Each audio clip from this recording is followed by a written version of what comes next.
Merci.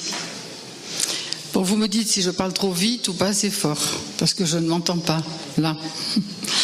Alors, de l'autre scène, donc l'autre scène dont parle Freud, à la sphère, à l'apostrophe, bien sûr. Alors, chaque projet de déplacement vers un lieu autre nécessite, en général, de connaître la destination finale. On peut choisir la modalité buissonnière en s'arrêtant... C'est pas assez fort ? Alors, on peut choisir la modalité buissonnière en s'arrêtant ça et là au gré des rencontres ou des surprises. On peut même s'arrêter définitivement pour prendre racine. Tous ces choix sont possibles, mais pour le conducteur, même si ses passagers le lâchent en chemin, mieux vaut qu'il sache ce qu'il vise. Donc l'analyse est une aventure, un voyage qui, un peu à la façon de Lewis Carroll, fait passer d'une dimension à une autre de l'espace psychique. L'analogie n'est pas tout à fait exacte puisque ce n'est pas derrière le miroir que passe l'analysant, c'est davantage dans un espace sans intérieur ni extérieur, un espace asphérique qui signe la fin de ses pérégrinations. Asphérique parce que c'est un espace qui, troué, peut ainsi se retourner, un espace qui n'enferme plus dans un imaginaire sphérique, mais qui ouvre, grâce au symbolique et au trou que va opérer l'objet A dans la cure, vers une approche du réel. Alors vous connaissez tous l'analogie que fait Freud avec le jeu d'échecs. Il nous donne la mesure de ces deux temps, entrée et sortie. Ou si le joueur sait qu'il vise l'échec et mat, il ne sait pas pour autant, devant les milliards de combinaisons possibles, par où la partie qu'il s'apprête à jouer avec le jeu du partenaire va passer. Le joueur sait par contre que la façon dont elle va s'engager est cruciale pour sa conclusion. Nous sommes par exemple au temps de la création des robots intelligents. Pourtant, si la machine peut enregistrer dans son process des milliards de combinaisons possibles, elle n'entrera jamais ni le désir de l'analyste, ni son acte, ni la grâce de l'inconscient. Alors la question est de savoir pour chacun ce qui embarque l'analysant dans cette aventure, c'est-à-dire le point de bascule qui le fait monter sur ce que Freud appelait l'autre scène, celle de l'inconscient. C'est imprévisible, le réel surgit de n'importe où, ne se calcule pas. Ce que vise l'analyste est de rendre au sujet sa capacité à désirer. Il y a tout de même une direction qui y mène, si on considère que le travail d'une psychanalyse sous transfert est une pratique de discours qui donne accès aux signifiants qui aliènent le sujet à l'autre. Elle l'embarque du même coup dans le champ de la jouissance que le rapport à la parole détermine. Le traitement de l'autre et en conséquence le rapport à la jouissance et au désir sont les piliers de la solution attendue. Donc Freud, avec ses différents textes sur la technique analytique et Lacan avec la direction de la cure, ont tenté de transmettre cette expérience. Lacan a laissé la charge de la preuve à l'analysant en lui proposant de témoigner dans la passe. Je vais donc partir de ce que l'on apprend des témoignages concernant le nouage entre l'entrée sur cette autre scène et ce que l'on obtient à la sortie de l'expérience.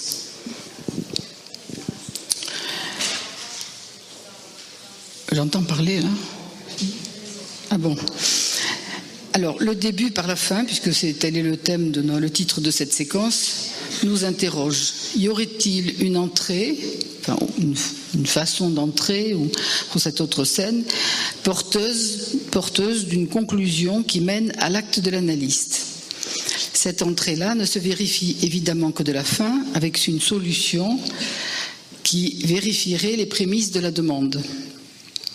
Précisons au passage qu'une analyse interrompue au mieux à partir du moment où le sujet peut aimer, désirer, travailler, comme disait Freud, suit strictement la même direction, pour l'analyste, la direction de la cure, si la finalité est que les modes de jouissance du sujet n'encombrent plus le rapport au désir. Mon hypothèse et que l'analysant entre sur la scène de l'inconscient quand le démenti du sujet se lève sur la défaillance du père, cette faute qui peut concerner par exemple la transmission de la castration. Cet aperçu va lui permettre de tracer la voie qui va du père imaginaire au père réel via l'objet bouchon de la castration maternelle.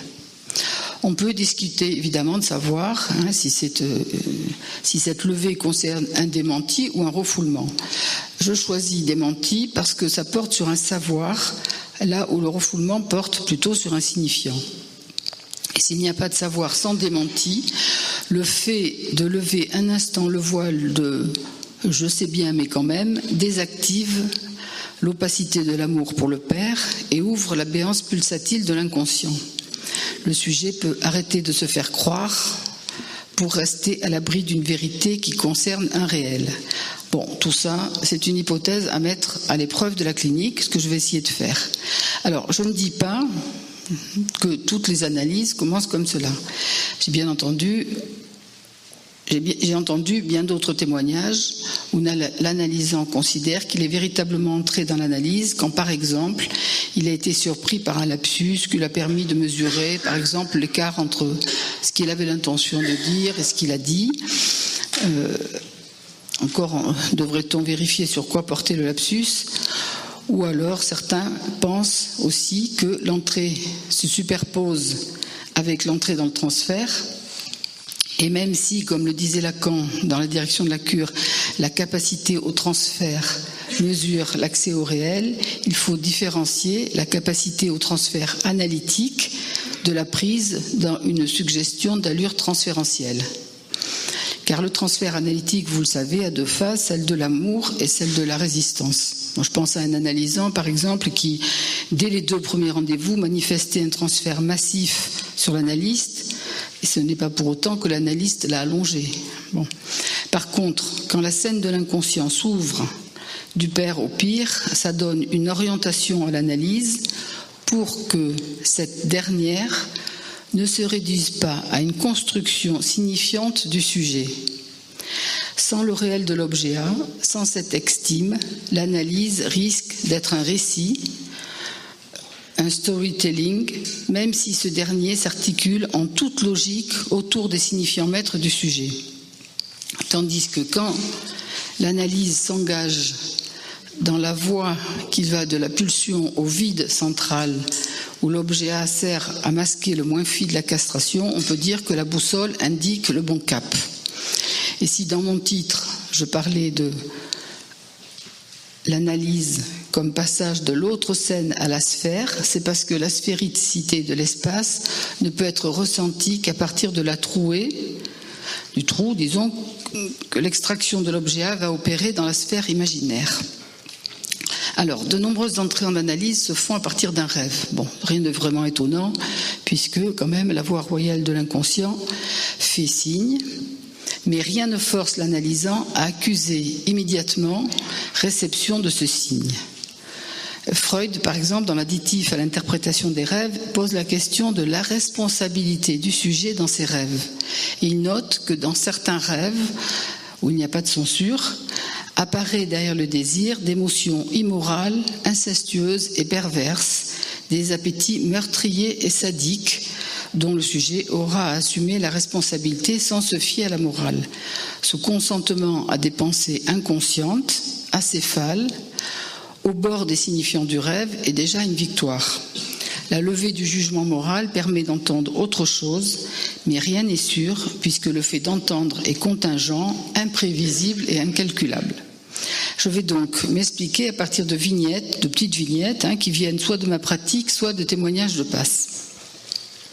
Alors, le premier, une analysante, après un certain temps d'entretien préliminaire, rêve de son père entrant dans une ville sur un âne. Vous voyez, l'âne, c'est petit, donc il avait les jambes qui touchaient le sol. Bon. Elle associe de suite avec le Christ entrant dans Jérusalem, ridicule sur son âne et glorieux. Le rêve accole 2 signifiants, âne et glorieux, le corps glorieux de Dieu et la bêtise d'un âne. Cet agencement venu d'on ne sait où, l'a fait éclater de rire. Rien de plus, pas un pourquoi, pas un comment, ni un parce que, mais un irrépressible éclat de rire.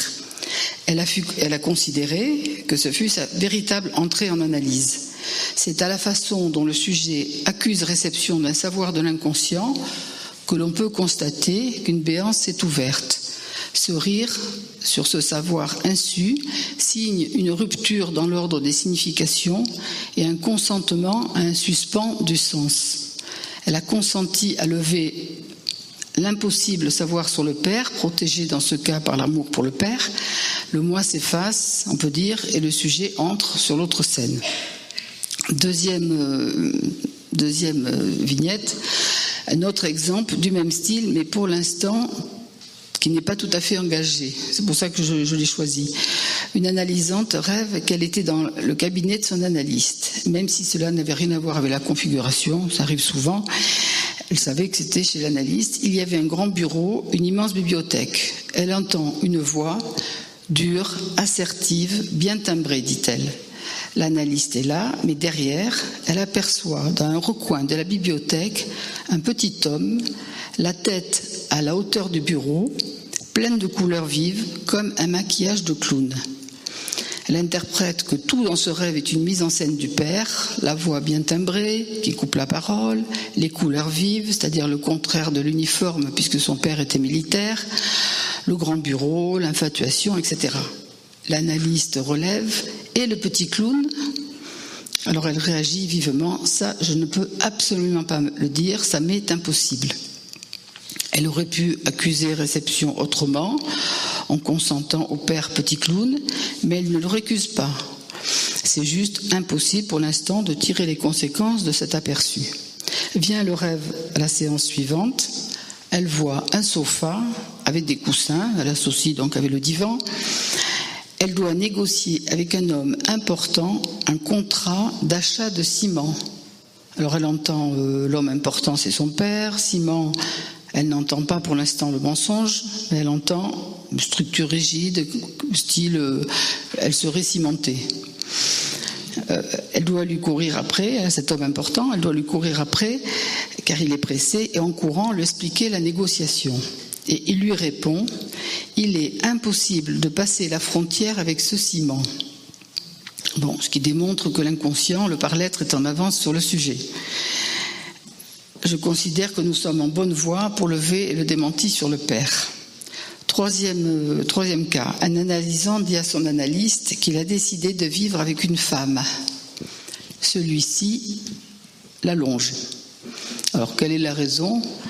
Peut-être pense-t-il qu'il va s'engager, qu'en s'engageant dans sa vie amoureuse, il va s'engager dans la cure.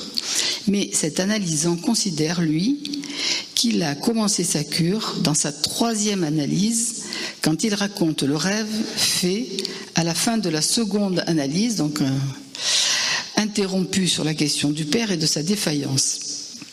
Cet analysant dit avoir traité lors de cette deuxième analyse ce rêve par-dessus la jambe. Je vais vous le raconter, le rêve. Bon. Il dit à ce moment-là, ça m'est passé au-dessus de la tête ou par-dessus la jambe. Alors le rêve concernait l'analyste qu'il voit s'éloigner de dos au fond d'un bois avec une tache brune au fond de son pantalon. C'était juste ça, vous voyez ? Bon, alors son analyste, le second, est hilar. Il dit rien, il est hilar. L'analysant n'accuse pas réception de ce qui aurait pu peut-être le sidérer. Et donc il fait une troisième analyse. Et le troisième analyste lui dit « Mais c'est une injure ».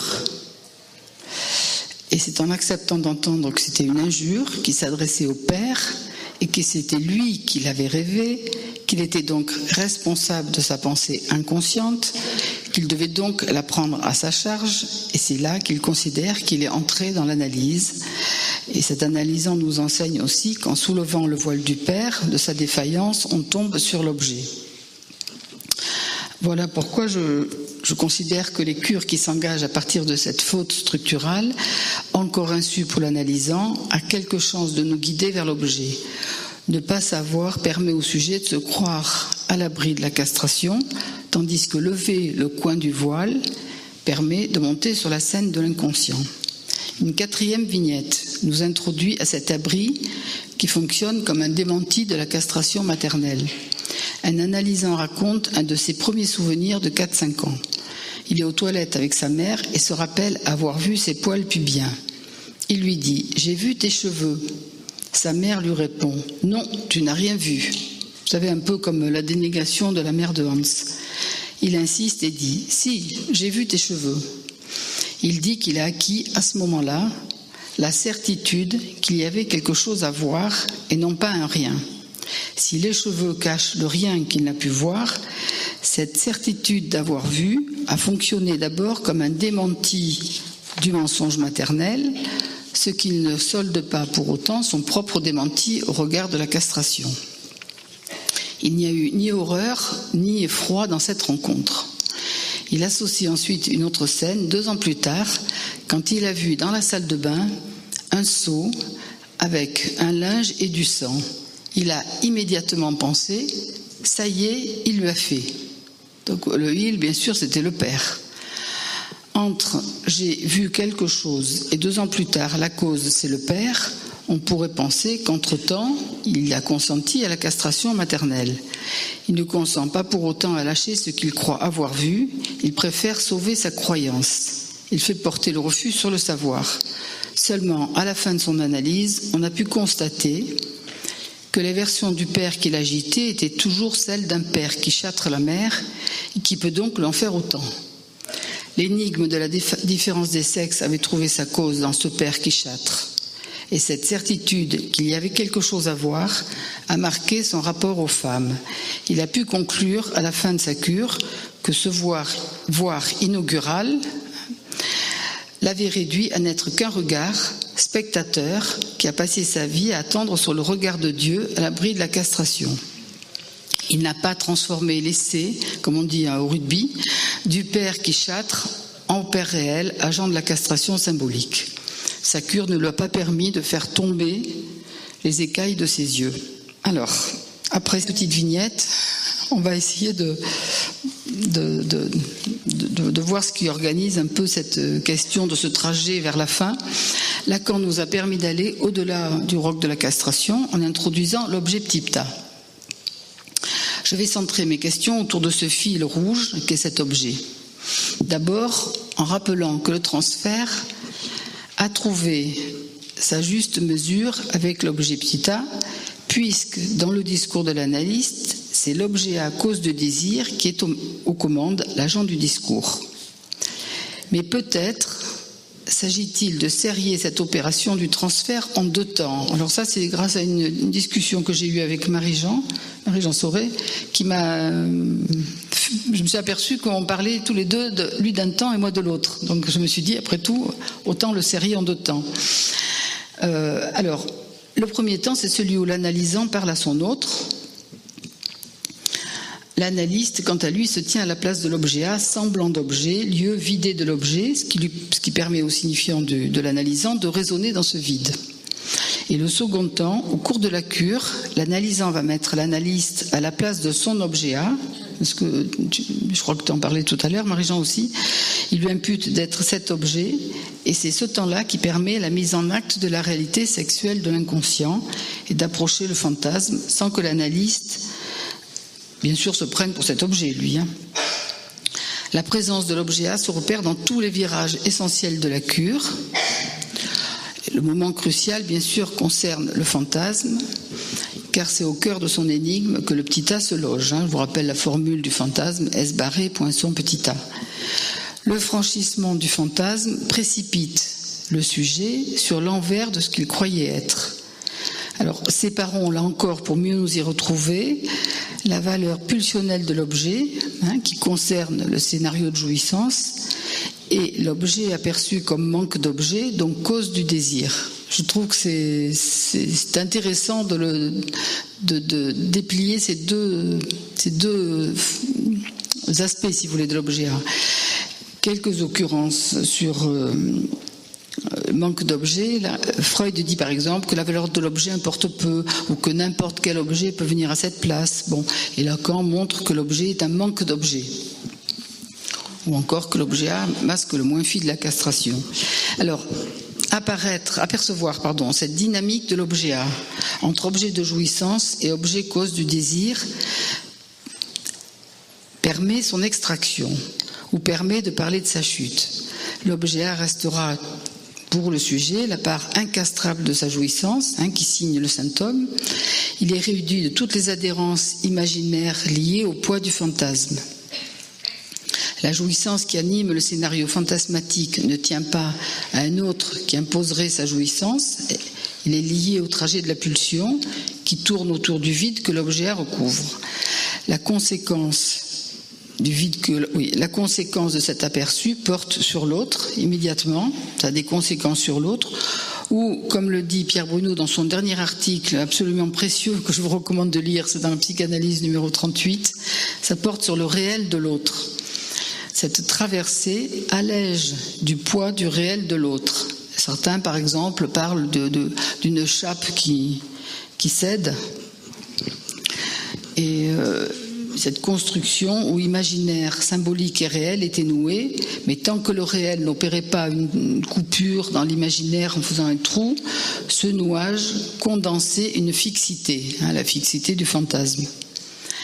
Alors, la direction de la cure conduit à dégager l'objet A de l'autre, lieu de la parole, mais aussi c'est aussi le lieu où il prend sa forme, où l'objet A prend sa forme. C'est ce que déplie Lacan dans le séminaire d'un autre à l'autre.